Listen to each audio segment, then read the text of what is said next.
Hello. We hope you're enjoying your stay at Toshi's place.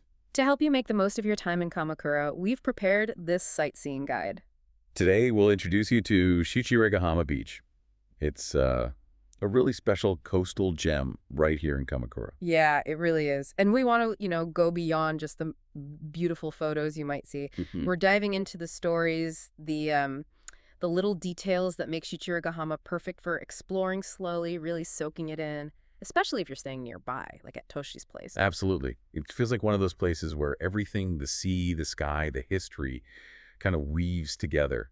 You find some surprising things. Okay, let's unpack this. Let's do it. So, starting with what you first see, people call it a breathtaking coastal gem. It's even listed as one of the 100 best beaches in Japan. Yeah. What makes it that stunning? Well, first off, it's quite long, stretching about 2.9 kilometers along Sagami Bay.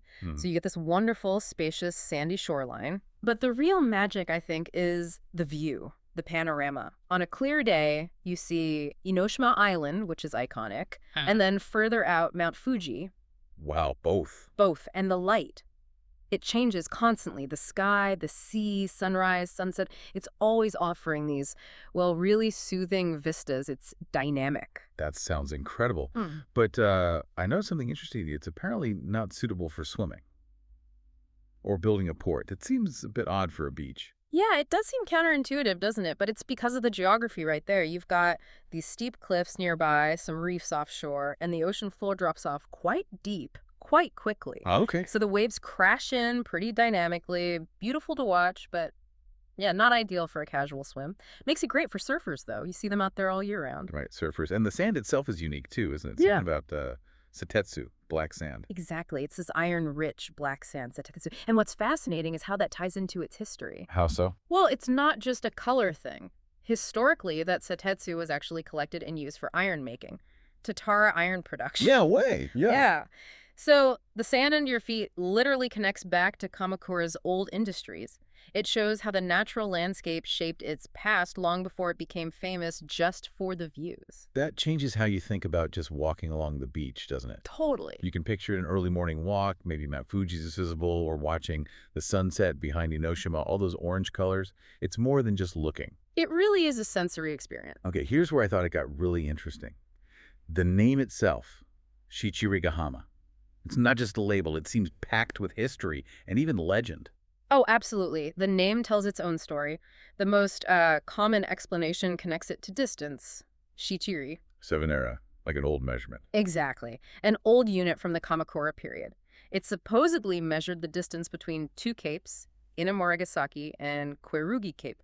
Now, the actual beach isn't quite 7 ria long, but the name might have been more symbolic, like representing a long, maybe difficult journey along the coast back then.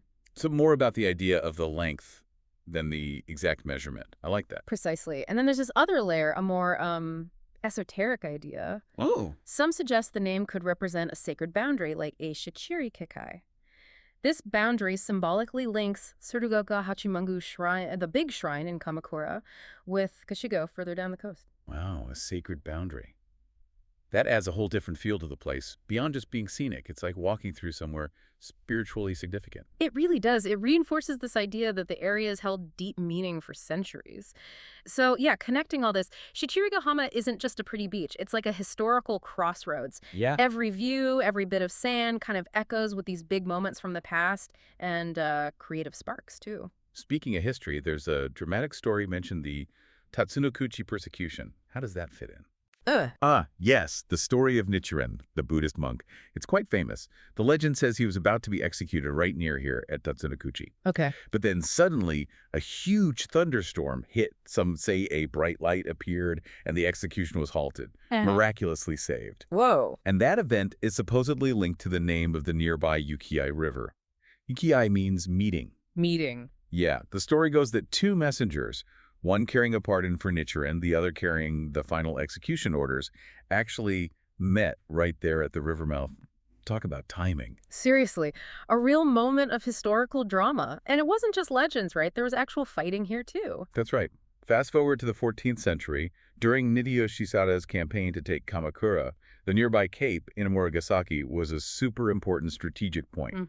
The battles and maneuvers definitely spilled over onto Shichirigahama, so this coastline witnessed events that really shaped the whole region's history. And jumping to more recent times, I was really surprised to read about ballet.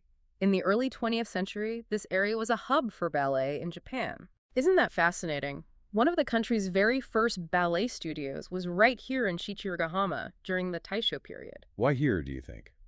Well, it just highlights how the area has always attracted artists, The natural beauty must have been incredibly inspiring. It created this atmosphere where even something maybe unexpected like ballet could find a home and flourish. That makes sense. And the artistic connection goes beyond dance, into literature as well. Oh, definitely. Shichirigahama's beauty has inspired so many writers. It appears in famous works by authors like Dazai Osamu, Kabata Yasunari, Satomi Tan, the list goes on. The Kamakura literati. Exactly. From the Meiji era onwards, lots of prominent writers lived in or frequently visited Kamakura, drawing inspiration from places like this. It really cemented Shichirigahama's place in Japan's cultural history. And one more fun little historical bit.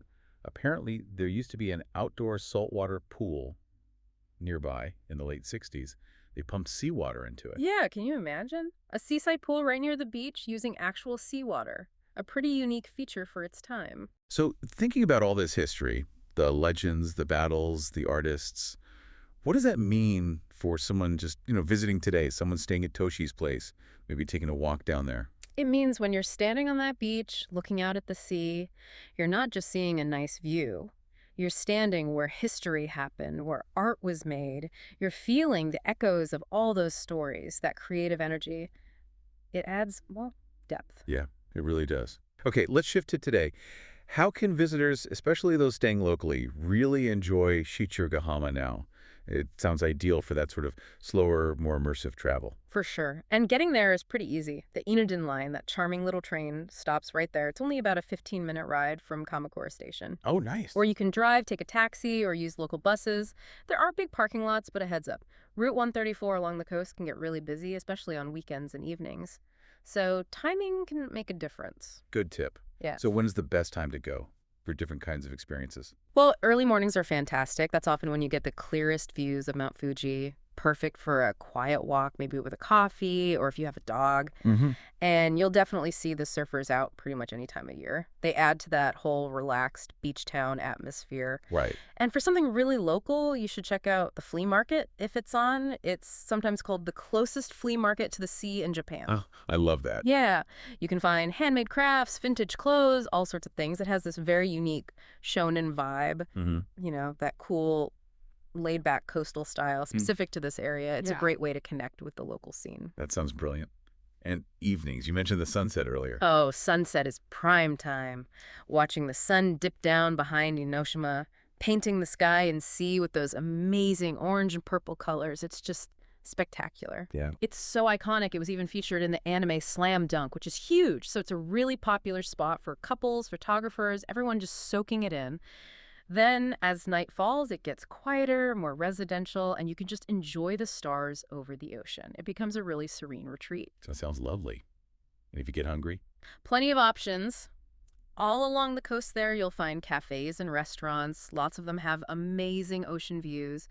You can get fresh seafood, local Kamakura vegetables, which are famous, or even just a good surfer-style burger. Something for everyone, really. It really sounds like a place you can settle into, especially if you're staying nearby at Toshi's place with, say, a kitchen. You could grab some local ingredients. Exactly. That's the beauty of it. You could cook with local finds or just find a quiet cafe and watch the world go by. You get to experience the area more like a local, syncing up with the daily rhythms here. We also heard it described as a prestigious residential district attracting celebrities. What does that add to the picture? Well, it kind of raises the question, right? How do you best enjoy this mix of stunning nature and, upscale living? The fact that it is a prestigious area where people, including some well-known faces, choose to live tells you something. It signifies that Shichirigahama isn't just a place people visit, it's a place they value for its unique balance. That blend of peaceful scenery and a sophisticated yet relaxed lifestyle. Staying nearby gives you a little taste of that. So, pulling it all together for you, our listeners. It really shows that Shichirigahama is so much more than just sand and water. It's a real cultural and scenic treasure. Yeah. You've got the breathtaking views, yes, but also these deep layers of history, the artistic inspiration, the vibrant local life. It all comes together there. So as you look out at that view, remember you're also seeing stories in the sand, hearing echoes in the wind. It makes for a visit that's, well, not just beautiful for the eyes, but also really touches the soul. What did you think? We hope the rest of your stay at Toki's place will be filled with wonderful memories.